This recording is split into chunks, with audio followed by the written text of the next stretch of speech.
Siya magalit.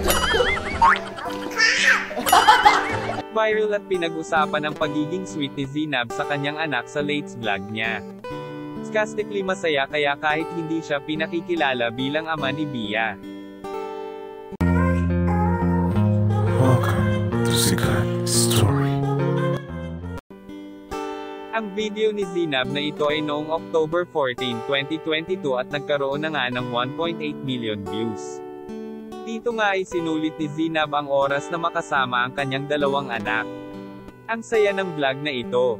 Dahil makikita mo yung sweet nilang tatlo sa isa't isa. Panoodin natin yung ibang masasayang clip nila.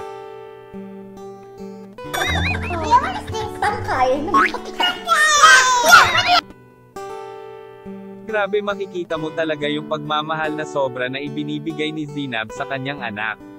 Ano kayang reaksyon ni Sarcastically pag nakikita niyang masaya si Bia? Ngunit hindi siyang kilala na ama.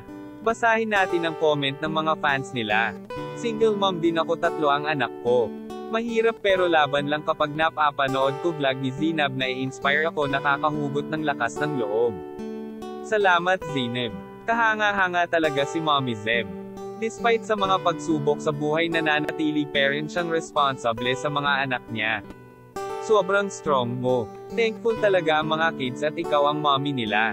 Kuha ni Bia mannerism ni Daryl, yung nag-squint ng mata. So cute. Super ganda ni Zebby. Hindi nakakasawa mukha. Ang sarap sa puso na napaka-mommy mo Zeb sa mga anak mo. Nice to see na sobrang happy mo Zeb kasama yung mga anak mo. Enjoy the moments. Nakakatuwa ang mga comment ng netizens. Dahil sa pagiging matatag ni Zinab, siya ang nagiging inspiration ng mga single mom. Kaya sana si Sarcastically ay masaya na rin. Dahil alam niya din na masaya si Bia at lalaking mabuting bata.